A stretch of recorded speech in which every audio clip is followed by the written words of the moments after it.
আসসালামু আলাইকুম ওয়া রাহমাতুল্লাহি ওয়া বারাকাতুহু। সম্মানিত দেশবাসী, আমি cancer specialist doctor SM. Sarwar. বিশেষ করে আপনাদেরকে আজকে পরিচয় করে দিচ্ছি একজন ক্যান্সার রোগী যিনি কয় মাস চিকিৎসা করছেন আপনি? 4 মাস চিকিৎসা হয়েছে এবং নিজেকে আল্লাহ রসের সম্মতে উনি খুব মানে অল সাইড উনি সুস্থ মনে করছেন। আমরা ওনাকে দেখাই আপনাকে, উনি অ্যালোপ্যাথিক চিকিৎসায় ওনার এই যে অবস্থাটা এখান থেকে ধরে এখানে হয়ে এই জায়গা পর্যন্ত ওনার অপারেশন হয়েছে।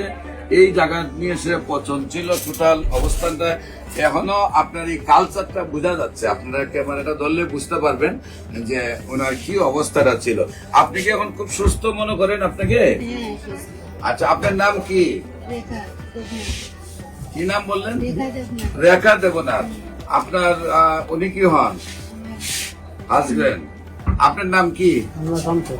সন্তোষ। আপনার স্ত্রী? আপনার স্ত্রীর নাম হলো কি? রেখা। আপনাদের গ্রাম কোনটা? গ্রামের নাম কি? গ্রামের নাম বেতিকুলা। Post office? বাজিয়া।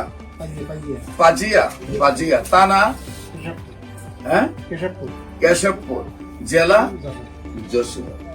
আপনার ওয়াইফের কিভাবে অসুস্থ হন এবং কিভাবে সুস্থ হয়েছেন একটু আপনি বলেন। এখানে একটা ওষুধ নতুন হয়েছিল পোটালের মতন, পরীক্ষা করে দেখা গেল ওটা ক্যান্সার।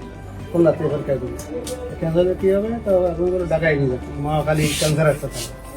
মহাকালী ক্যান্সার হাসপাতালে নিয়ে গেলাম, সেখানে তো অপারেশন করলাম। অপারেশন করলে ওরা ট্রান্সফার করে ঢাকা মেডিকেল পাঠাই দিলে যদি ওরা বললো অপারেশন সাকসেসফুল হয়নি, অপারেশন আবার করতে হবে। আমরা প্রথম ঢাকাতে আসছেন, আপনার এলাকা থেকে পাঠাইছে ক্যান্সার হসপিটাল মনে, সেখান থেকে আপনার পাঠাইছিল ঢাকা মেডিকেল এবং এখানে চিকিৎসা করে অপারেশন করে সাকসেস হন নাই। দুইবার করছেন অপারেশন, তাও সাকসেস হয়। আচ্ছা, আপনার অ্যালোপ্যাথিকে আমার এখানে আসার আগে কত টাকা খরচ হয়েছে আপনার? 5-7 লাখ টাকা দিয়ে কয় মাসে? প্রায় 5 থেকে 7 লাখ টাকা আপনার খরচ হয়ে গেছে। তারপরে আপনি আমার ভিডিও দেখে আমার কাছে চলে আসছেন।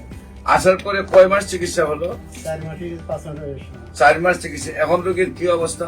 এখন অবস্থা খাতি পারতো না, খাতু পাচ্ছি তাহলে খুবই বাড়িয়েছে। এখন কি আপনি সম্পূর্ণ সুস্থ? আল্লাহর রহমতে উনি সম্পূর্ণ সুস্থ রয়েছেন, নিজেকে দাবি করতেছেন। 5 কেজি ওজন আগের চেয়ে বেড়েছে, নিজেকে সুস্থ। আমরা ইনশাল্লাহ আজকে ওষুধ দিচ্ছি, দোয়া করবো আমরা আল্লাহ যেন বাঘের মতো শক্তি দান করেন এই ওষুধের দ্বারা।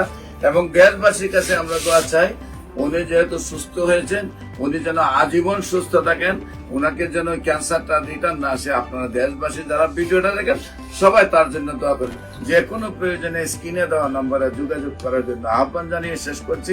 এবং ওই রোগীর জন্য যিনি মরণবিধি ক্যান্সার থেকে মুক্তি লাভ করেছেন তার জন্য দোয়া চেয়ে শেষ করছি। সবাইকে ধন্যবাদ।